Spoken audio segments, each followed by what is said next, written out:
ja nüüd me oleme jõudnud 2020. aasta nii Eesti kui Balti karikavõistluste etapi lõpuni ja võitja Janis Kozlovskis, Rally.ee, поздравляет. Спасибо. Ну, начнем, наверное, с этого, что здесь так долго не ездили. Я всем задавал вопрос, это вообще трасса, на которой ты выступал или ни разу? Я ни разу здесь не выступал, но я вчера приехал очень рано. Я знал, что я здесь не ездил, я проходил трассу с сыном, сын тоже гонщик. Мы проходили, посмотрели, завели свой автобус и проехали 3-4 круга, все поняли. Но трасса очень хорошая, быстрая, она не позволяет ошибок вообще не позволяет. Маленькая ошибка, тебе уже кто-то мимо. Она сложная, хорошая, быстрая. Но быстрая. Но ям больших нету, не убьет машину. Мне нравятся очень трассы, где надо ехать уметь. Уметь ехать, да. Тут надо ехать.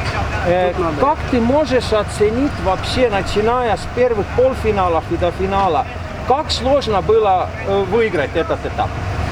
Сложно было с утра, потому что с утра был чуть-чуть дождь, и машина не слушает. Она скользко было. Скользко, да, и надо очень с умом ехать, и боялся. Когда уже в первом заезде у меня сломалась коробка, я второй не ехал, делал коробку, пошел посмотрел бетон, поставил правильные колеса, чтобы они не скользили, и все, и выиграл гонку. И было уже довольно просто. Да, потому что я видел, что я по большому на колесах и выиграл. Ребята скользили еще, потому что бетон.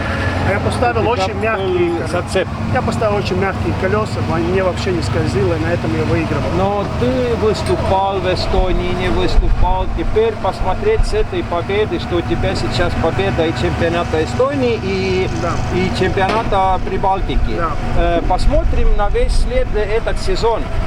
Будешь ли ты ехать оба зачета по полной программе? Нет, я сразу скажу, что я буду ехать в Балтийский чемпионат 4 гонки. Я думал от первой, если первая все в порядке, то поеду 4, потому что у меня уже едет сын, и сыну сейчас из-за ковида все сбито, и у сына 10 гонок. У нас сейчас 6 выходных все время в автобусе занято. Латвия, Литва, Эстония все время. И с этим еще попробую. Эстонский я не могу успевать просто. Ты не успеешь. Ну, в Эстонии, по-моему, еще будет в Миссу 1 августа. Да. И, конечно, я приеду, если будет время, последняя гонка в Арсу. Потому что всем не нравится, но мне очень нравится. Потому что это самая настоящая кроссовая трасса.